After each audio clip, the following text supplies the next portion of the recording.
يا صباح الفطير المشلتت. السلام عليكم ورحمة الله وبركاته. ازيكم عاملين ايه؟ يا رب تكونوا بخير. النهارده بقى انا جايه لكم فيديو حلو قوي. هنعمل معاكم بقى الفطير المشلتت المورق، الشكل وطعمه تحفة. تعالوا بقى نشوف الفطير بتاعنا هنعمله ازاي.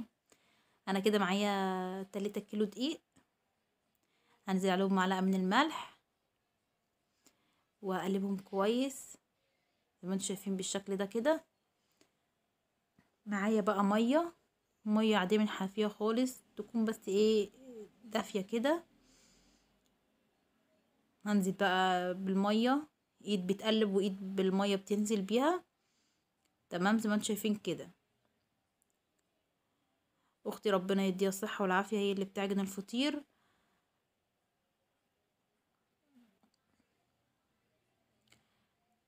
كده الميه اهي نزلت بيها، كل ما تحتاجي ميه تنزلي برضو بشويه بشويه بالشكل ده كده.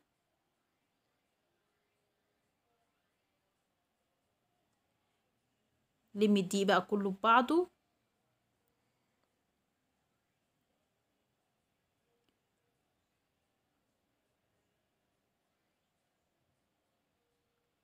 كده العجينه لمت معايا اهيت. اختي حطت ميه لغايه ما العجينه لمت معاها، وتحس ان هي العجينه بتلزق في ايدك كده عشان تبقى طريه، ما تبقاش ناشفه في ايدك زي ما انت شايفينها بالشكل ده كده. وتبدا تلمي بقى العجينه لغايه ما تلمي معاكي خالص، وتغرزي فيها بايديك كده زي ما انتم شايفين. يعني بنحط السكر لان احنا مش عايزينه مسكر، احنا حاطين ايه معلقه ملح كبيره كده. تمام اهوت. هتبدا تغرز بايدها. لازم تعجني العجينه بتاعتك كويس عشان تبقى حلوه وطريه معاكي زي ما انتم شايفين بالشكل دوت. لازم تعجني في العجينه كويس. لمي بقى من كل الجناب وطبقي كده وغرزي في العجينة. دول 3 كيلو دقيق يا جماعة. لا هم 4 كيلو دقيق، عفوا 4 كيلو دقيق. هم 4 كيلو دقيق. اللهم بارك كانوا حلوين يعني كمية حلوة. 4 كيلو دقيق. ده الفطير المشلتت المطبق حلو قوي. هي كده العجينة خلاص لمت معانا وبقت كويسة اهيت.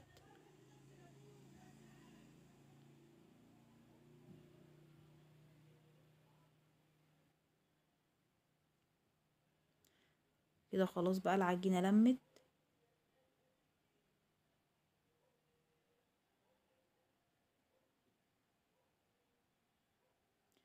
تشيلي العجينة بقى وتقلبيها.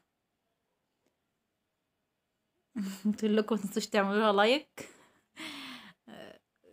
كده خلاص العجينة خلصت اهيت. انا بوريكم شكلها، ووريكم هي طرية ازاي. هي بتاخدش حاجة خالص اهي العجينة طرية. وبكده بقى هنسيب العجينة بتاعتنا ترتاح وارجع لكم بقى تاني. كده العجينة بتاعتنا ارتاحت بقى، هنقطعها بالشكل ده. هنقطع القعر الاول اللي احنا هنلم فيه الراق. تمام. احنا قطعنا القعر كبير شوية عن الراق. دي الراق اهي تقطعيه صغنن كده. تمام. اهي حابين نوريكم برضك تقطعيه ازاي. خلي الرقاق كلها بسوا واحد، وتدوراها في ايديك لغايه ما تلمي معاك عشان تبقى مدوره. هو بيبقى قعر، وهنخليهم 8 رقات. 8 رقاقات. تمام. اللي هنحطه في قلب القعر. كده بقى دهنين صينيه سمنه، وبنرص عليها بقى الرقاق والقعر بالشكل ده كده اهوت. انا خلاص خلصنا بقى قطعناه كله. وكده بنفرد بقى ده القعر. نفرده بقى المقاس دوت. ودوت بقى 8 رقاقات. هنفرد بقى كل رقاقة. ندهن الصينية سمنة. دي الزبدة على قشطة، على قشطة. ندهن بقى الصينية كده، ونفرد الرقاقة. تمام. ونركنها بقى على جنب. وندهن سمنة. وتحط كل رقاقة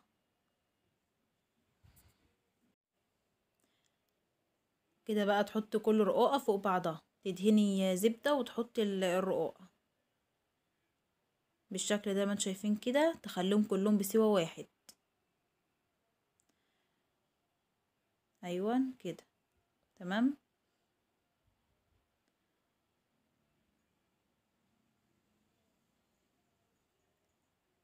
اهم حاجة تدهني الزبدة عشان الفطير بتاعك يبقى مورق وحلو،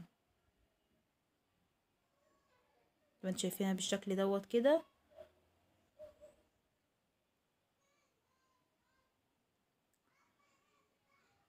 صلوا على النبي واذكروا الله.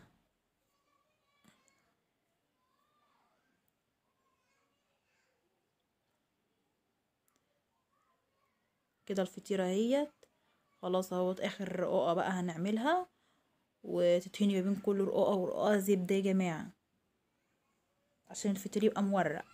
تمام كده، بتدهني ما بين كل رقاقة ورقاقة اهوت الزبدة وعلى الوش، وده القعر اهو. هتفرده بردك شوية علشان تحطه في قلب الرقاق زي ما انتوا شايفين كده. تمام اهي بتكبر الرقاق اللي على الوش عشان ما يسيبش من بعضه، وتلمي بقى الاطراف وتضغط في النص، تلمي الاطراف وتضغطي في النص زي ما انتوا شايفينها كده. شكلها ايه تحفة. تسلم ايدك يا حبيبتي. هي كده ايه خلصت اهيت. انا بقولكوا واحدة، هي كده خلصت كمية الفطير كله. والطاولة ديت خشب، على مرش على رشة من الدقيق، وبنحط عليها الايه الفطير بتاعنا اللي هو لسه عجين. تمام تمام. كده بقى بتاخد بتبططه بايديها وتروح رحها على ايدها زي ما انتوا شايفين كده. بتروحوا على ايديها وتروح بقى ايه حاطه في الصينيه اللي احنا هندخلها الفرن، وتبطط بايدها وتظبطها في الصينيه كده وتعدلها عشان ما يكونش في حته تخينه وحته معوجه. تدورها كده في الصينيه بالشكل دوت، وتدهن بقى الايه الوش الزبده. الرك على وش الفطير تدهنيه الزبده حلوه قوي. تمام. تعالوا بقى شوفوا الفطيرة في الفرن. دي كانت اول فطيرة، انا مفطرتهاش خالص. دي تاني فطيرة. دي اول فطيرة بقى اللي هتتاكل ان شاء الله. بألف هنا وشفا. الاطفال طبعا بيحبوا الحاجات دي، بيبقوا واقفين كده مستنيين الفطير سخن من الفرن، فاللهم بارك فيهم. هما كانوا واقفين مستنيين الفطير. تسلم ايديها يا رب. الفطير كان حلو بصراحة وكان طعمه حلو. ربنا يبارك له ويديها الصحة يا رب. هي كده عملت التانية، هي ترحيتها على ايديها ما قلت لكم، فردها في الصينيه ودورتها كده. شايفين بقى شكل الفطير يا سيدي؟ شايفين؟ اول مره اكل فطير بالحلاوه دي، او انا اكلته قبل كده كتير بس والله انا ما اكلت فطير بالحلاوه دي. احلى فطير كلته بصراحه. تسلم ايديها، ربنا يبارك فيها ويخلي لها اولادها يا رب. شايفين شكل الفطير؟ انا حبيت اوريهولكم. وبكده بقى شكل الفطير بتاعي خلص وشكله تحفه. ما تنسونيش بقى بلايك وكومنت حلو، والسلام عليكم ورحمة الله وبركاته.